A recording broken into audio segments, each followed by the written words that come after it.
अस्सलामुअलैकुम नाजरीन, आप देख रहे हैं हमारा YouTube channel the voice of public और मैं हूं आपका मेज़बान गाजी मलिक।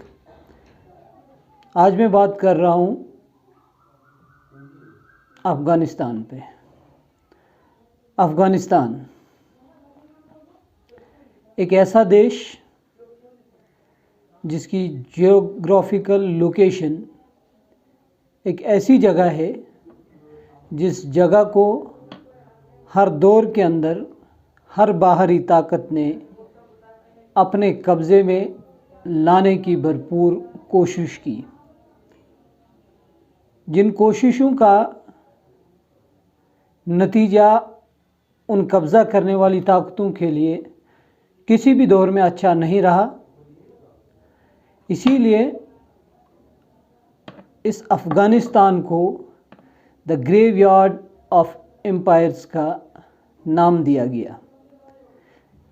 यानी जितनी भी सल्तनतें, जितनी भी बादशाहतें यहाँ आई अफ़गानिस्तान को कब्ज़ा करने के लिए, उन बादशाहतों का, उनकी बादशाहतों के लिए यह अफ़गानिस्तान कब्रिस्तान साबित हुआ और उन्हें कभी भी इसमें कामयाबी नसीब नहीं हुई। अगर हम बात करें तो तमाम यूरोपियन और रशियन देशों को एशिया से मिलाने का एक वाहिद रास्ता जो है वो अफ़गानिस्तान का है और इसी बिना पर हर दौर के अंदर हर सुपर पावर की ये ख्वाहिश रही कि हम इस पर कब्ज़ा करें। इसके जो बॉर्डर्स हैं अफ़गानिस्तान के, वो ईरान, तुर्कमेनिस्तान, उज़्बेकिस्तान, ताजिकिस्तान और साथ में पाकिस्तान और चाइना के साथ लगते हैं। लेकिन अगर देखा जाए, मुख्तसरन में थोड़ी सी तारीख़ में जाऊंगा तो आज से हज़ारों साल पहले यहाँ जो है एक कौम आबाद हुई आराई के नाम से। जो आज की अफ़गान नस्ल है वो उन्हीं में से है। 7वीं सदी ईस्वी में मुसलमान यहाँ पर हुकूमत करते हैं। उसके बाद यहाँ पर मंगोल्स आते हैं। ये सारी चीज़ें मैं इसलिए बता रहा हूँ, जैसे कि मैंने पहले ही आपको बताया, द ग्रेवयार्ड ऑफ एम्पायर्स, इन्हें सल्तनतों का, बादशाहतों का कब्रिस्तान। और इससे आप बखूबी जान जाएंगे कि वो जो हर दौर की कोशिश थी वो किस दौर में हुई और किन किन लोगों ने की। मुख्तसरन 7वीं सदी में मुसलमानों का कब्ज़ा रहा। उसके बाद मंगोल्स ने भी यहाँ पर कोशिश की कब्ज़ा करने की। 1839 से 1842 तक ब्रिटिशर्स ने भी यहाँ पर कब्ज़ा रखने की कोशिश की। 1878 से 1881 में दोबारा से पहली बार नाकाम हुए, दूसरी बार फिर से कोशिश की, वो कोशिश भी नाकाम हुई। तीसरी बार 1919 में एक और जंग होती है, उसमें भी नाकामी हाथ आती है। और इसी तरह चलते चलते अफ़गानिस्तान की पूरी ज़िंदगी जो है वो, जैसे ये सोचा समझा जाए और गलत भी नहीं होगा कि ये जंगों का एक मस्कन रहा है। एक ऐसी ज़मीन रही है जहाँ हर दौर में जंग लड़ी गई। उसके बाद 1979 में सोवियत यूनियन, जो उस वक्त की सुपर पावर, वो दहाड़े मारता हुआ अफ़गानिस्तान में दाखिल होता है। लेकिन नाकामी के सिवा उसके हाथ में भी कुछ नहीं आता। 1979 से 1999 तक इन्हें करीबन 10 साल जी जान लगाने के बावजूद सोवियत यूनियन अफ़गानिस्तान से हार कर और यहाँ से निकल जाता है। उसके बाद अफ़गानिस्तान में एक सिविल वार शुरू होती है 1979 से 1996 तक। क्योंकि अफ़गानिस्तान जो है वहाँ पर मुख्तलिफ़ कबाइल रहते हैं, जिसमें उज़्बेक हैं, ताजिक हैं, पश्तून्स हैं, इसी तरह से मुख्तलिफ़ वहाँ पे कबीले रहते हैं। तो वो सब एक साथ किसी एक पर मुत्तफ़िक न होने की वजह से उनका अलग अलग एक व्यू रहता है, जिसकी वजह से उनमें एक सिविल वार शुरू होती है और वो सिविल वार 1996 तक चलती है। आखिरकार 1996 में तालिबान के नाम से जिन्होंने सोवियत यूनियन को धूल चटाई, जिन्होंने सोवियत यूनियन के नसीब हार को कर दिया, वही तालिबान 1996 में वहाँ पर सरकार बनाता है। और वो सरकार चंद सालों तक चलती है, उसमें शरिया कानून वो नाफिज करवाते हैं, ऐसी चीज़ें। और इसके बाद जब ये चीज़ उनकी अमेरिका को, जो कि उस वक़्त अब सुपर पावर थी, उसको एक आँख न बही, तो अमेरिका ने तालिबान को आंखें दिखाना शुरू कर दी। और क्या होता है, इससे आप अफ़गानिस्तान की बदकिस्मती कहें कि अचानक से 9/11 हो जाता है 2001 में, और अमेरिका के वर्ल्ड ट्रेड सेंटर पर एक हमला होता है जिसमें काफ़ी ज़्यादा जानों का नुकसान होता है।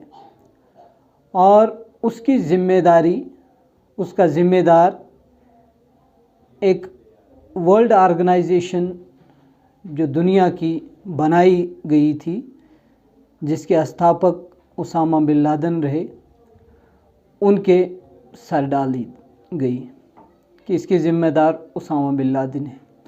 और अमेरिका ने बार बार तालिबान से ये बात करने की कोशिश की, उन्हें ये समझाने की, बताने की कोशिश की कि आप जो है उसामा बिन लादेन को हमारे हवाले कर दीजिए अगर आप अपनी हुकूमत की बका चाहते हैं। लेकिन क्या होता है कि अफ़गानिस्तान, जो कि उस वक़्त जिसकी क़यादत मुल्ला उमर कर रहे थे और जो उनके सुप्रीम लीडर थे, उन्होंने इस चीज़ से इनकार कर दिया और उन्होंने ये बताया कि ऐसे मुअस्सर सबूत पेश किए जाएं जिसकी बिना पर मैं आपको उसामा बिन लादेन को हवाले करता हूं। लेकिन क्या होता है कि वो चीज़ें पेश नहीं कर पाते हैं और मुल्ला उमर उसामा बिन लादेन को हवाले करने से इनकार कर देते हैं, जिसकी वजह से अमेरिका जो है तालिबान पर हमला कर देता है। और ये हमला जो है 2001 में होता है, जिसको ऑपरेशन इंड्यूरिंग फ्रीडम का नाम दिया जाता है। और इस हमले में जो तालिबान की हुकूमत है वो ख़त्म कर दी जाती है, तालिबान सत्ता से बाहर जाते हैं और उन्हें जंगलों का रुख करना पड़ता है। इसी दौर में अमेरिका वहाँ पर अपनी एक इंटर्म गवर्नमेंट, ये जो सरकार है, वो स्थापित कर देते हैं, जिसके मुखिया जो हैं वो हामिद करज़ाई रखे जाते हैं। इसके बाद 2004 में वहाँ पर इलेक्शन होते हैं, फिर से हामिद करज़ाई आते हैं। 2009 में दोबारा इलेक्शन होते हैं, फिर से हामिद करज़ाई हुकूमत में आते हैं और 2013 तक हामिद करज़ाई रहते हैं। 2013 के बाद वहाँ पर 2014 में अशरफ गनी की हुकूमत आ जाती है और अशरफ गनी का इक़्तिदार अफ़गानिस्तान में शुरू होता है। जब 2001 में अफ़गानिस्तान पर अमेरिका हमला करता है तो उस वक्त के अमेरिकी सदर जॉर्ज बुश वो ये बताते हैं, the Taliban regime is coming to an end, Mullah Omar said at that time। उस वक़्त जॉर्ज बुश ने कहा कि तालिबान की जो रजीम है वो आखिरी हिचकोले खा रही है, आखिरी सांस ले रही है। और मुल्ला उमर ने उस वक्त कहा, God has promised us victory, कि खुदा ने हमें फ़तेह का वादा हमसे किया है। And Bush has promised us defeat, और बुश ने शिकस्त का वादा हमसे किया है। वी विल सी, हम देख लेंगे, विच प्रॉमिस इज़ मोर ट्रुथफुल, कि कौन सा वादा सच्चा होता है। यह अफ़गानिस्तान के उस वक्त के जो हेड थे मुल्ला उमर, वो उस वक्त बताते हैं। और वक्त ने यह साबित कर दिया कि जिस तरह दुनिया की तमाम बाकी कुव्वतों के लिए अफ़गानिस्तान कब्रिस्तान साबित हुआ, उसी तरह से यह अफ़गानिस्तान आज अमेरिका के लिए भी कब्रिस्तान साबित हुआ।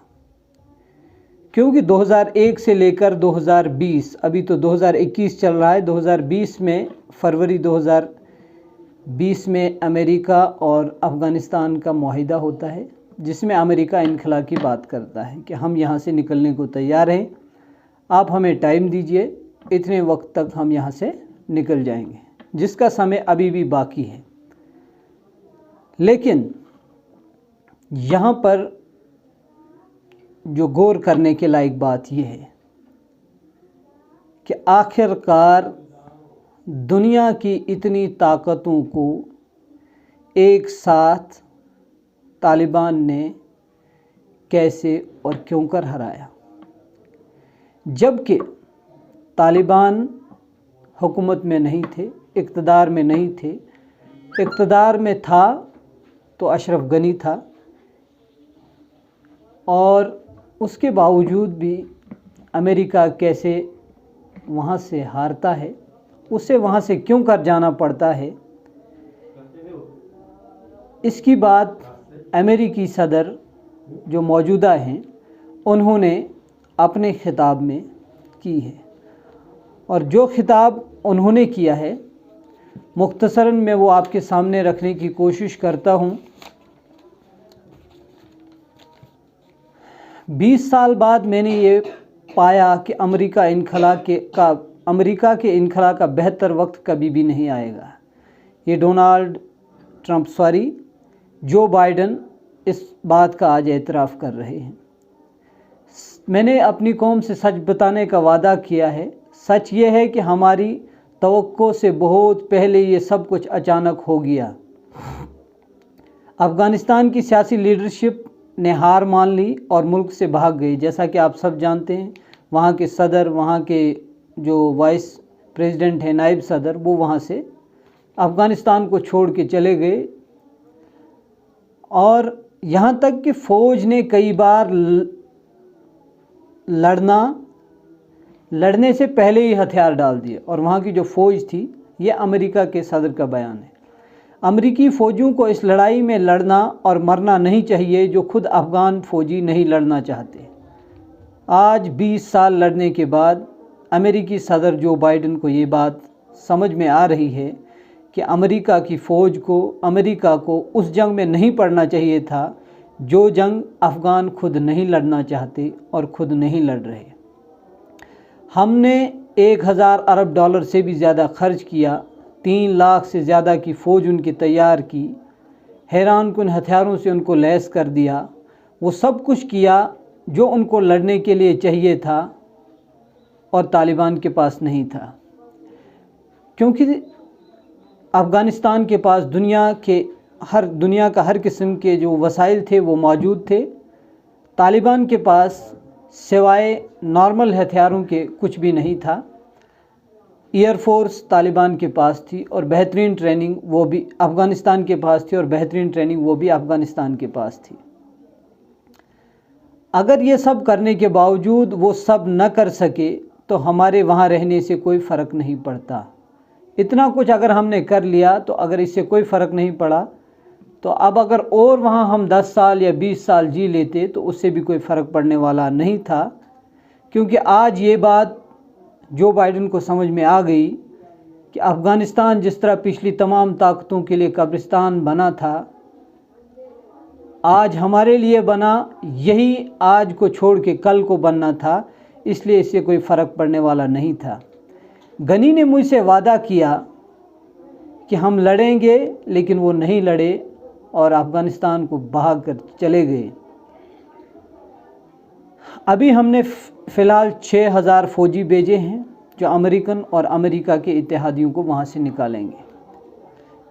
अब मुख्तसर सा बयान में जो तालिबान के सरबराह हैं इस वक्त, मुल्ला अब्दुल गनी ब्रादर, उन्होंने जो दिया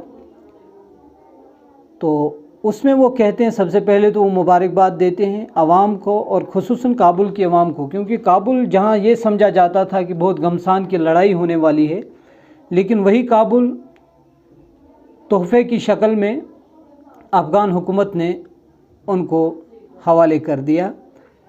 उसके बाद कहते हैं कि मुजाहिदीन को ये पैगाम, मेरा ये पैगाम है, जिस तरह कामयाबी मिली है ये सोचा नहीं था कि हमें इस तरह इतनी आसानी से कामयाबी मिल जाएगी। ये सब अल्लाह की मदद और नुसरत थी। हम सब को अल्लाह का शुक्र अदा करना चाहिए और तकब्बुर का शिकार नहीं होना चाहिए। पहले से ज़्यादा ज़िम्मेदारी आ गई है, क्योंकि वो जानते हैं कि जिस तरह जो हालात इस वक्त अफ़गानिस्तान से हैं, उन हालात से अफ़गानिस्तान को निकालना ये कोई छोटा काम नहीं है। तो इसलिए वो ये समझते हैं कि पहले से ज़्यादा ज़िम्मेदारी आ गई है और आवाम से कहा कि हम आपके जान और माल के तहफ़्फ़ुज़ और आपकी खुशी के लिए हर कोशिश करेंगे और यकीनी बनाएंगे कि अफ़गानिस्तान में हर किस्म की सहूलियात, हर किस्म का तहफ़्फ़ुज़ माल और जान का अफ़गान आवाम को दिया जाए। तो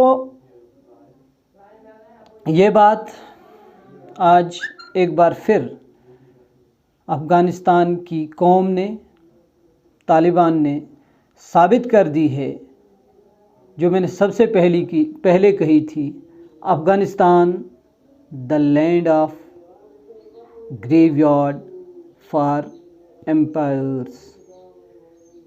और आज एक बार फिर दुनिया की एक सबसे बड़ी ताकत अफ़गानिस्तान की धूल चाट कर वापस वतन रवाना हो रही है और अफ़गानिस्तान में तालिबान का इक़्तिदार तुलू हो चुका है। जैसे कि आप सबको पता है, सोशल मीडिया का दौर है और वहाँ का जो प्रेसिडेंशियल हाउस है वो जो है अफ़गान तालिबान के कब्ज़े में है। आइंदा आने वाली डेवलपमेंट्स क्या होती हैं, उन सब के लिए आप हमारे साथ बने रहिए। हम आप तक इंशाल्लाह इसके बारे में अपडेट पहुंचाते रहेंगे। हाफ़िज़।